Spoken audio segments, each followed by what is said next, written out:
First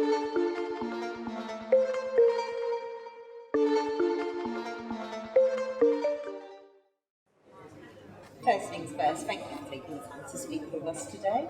First ask you, why do you do what you do? Oh, I'm just an events guy. Let's start from the basics. I've been doing it all my life, and I love connecting people who I feel should spend more time together. And I think in the summits that I organize, whether it's online gaming, blockchain AI, or medical cannabis, I provide an opportunity for audiences, speakers, exhibitors across the spectrum. Brilliant. We already know that the Malta blockchain is an amazing success. What made you come into the cannabis also? I think the government of Malta has inspired me in many ways. What the government has done in 2004 was regulating the online gambling space. And because Malta became a hub, I decided to launch an online gambling space, which helped fuel my show. Last year, the government launched the 3 bills in blockchain. And to complement that, I launched a blockchain show, which also took off like wildfire. And this year, the government was taking an active stance in regulating medical cannabis. And because of that, I decided to take the plunge and launch a show in medical cannabis. Brilliant. So what's your creative process when you're creating for an event?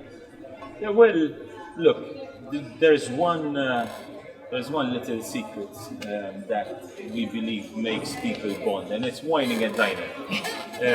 So you see a lot of booths here, you see a lot of conference content, but ultimately people want to meet people because that's where the business is done. It's great to have great content, especially when a new emerging sector comes in. People are hungry for content, but people are always hungry as well to meet other people and do business. And we excel in our dinners, we excel in our networking events, our drinks, and that's where the magic happens. Brilliant. So when you're selecting companies for events, what do you look for within a company? How do you select what companies attend to? Look, there's always 2 sides to the coin, no? There's exhibitors here because exhibitors come here because they want buyers. And we need to make sure that we meet both ends of the spectrum. So buyers come here because they want good exhibitors. So we try to make sure that we find the right balance of bringing the right buyers in and bringing the right sellers in. Brilliant. What strengths or weaknesses do you look for when you're selecting a venue for an event? Yeah, that's it. It's a skill probably that we've acquired through our parties back when I was a student at the university. I used to do parties there, and you always want to make sure that the venue is cozy enough for the right amount of people that you're getting. If you're getting 1,000 people, don't book a venue of 20,000 people. And I think that formula stuck with our summits as well. So yeah, you need to make sure it's not too big, not too small. Just perfect. Just perfect. And the layout of the stands is essential to an event experience. How do you decide where all the stands laid out for the best experience for the attendees? Oh well, usually the bigger boys in the industry, they get to book the more prominent areas, no? So, and then the smaller players, they get to choose other locations, and then the startups, which is a very important part of our show.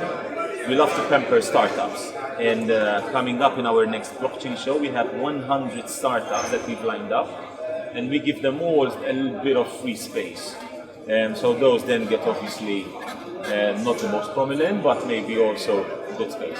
It's better than nothing. Exactly. What situations might occur that would cause you to rethink an event? Well, we've never failed so far when it comes to projections because we don't just we take calculated risks. We don't just take stupid risks, we do take calculated risks.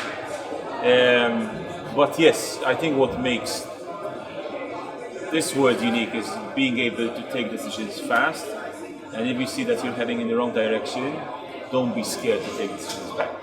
Just like, for example, I like hiring people. You need to be fast in hiring people because the demand is constantly changing. But if you make a wrong choice, don't be scared to fire someone. If you know what I mean, yeah? Yes, brilliant. So that's an important skill, I think. And what do you think is the primary challenge facing events today? I think more than ever before, the need for events is growing. So look at 2 things. communication has improved drastically. So we communicate a lot online, and transportation has improved drastically. And believe it or not, those two have fueled the need for more events where people can actually meet face to face and do business. And so whereas before people flew once, twice for a conference, now everyone's flying every month for a conference. Brilliant. And one last question. What do you believe are the most effective ways of marketing? Okay, that's a good question. I think being always ahead of the curve, doing what others are not doing, that's where you resonate the most, where you make the most noise. And we like to stay ahead on all social media. So 10 years ago, it was Facebook. Facebook now everyone's using it, so you need to look into new avenues. That could be Pinterest, TikTok. There's a lot of new stuff coming up. Always stay ahead of the curve. Brilliant. Well, thank you very much for taking time. Of course. And again, thank you for a very amazing event. Thank you so much. It's a pleasure.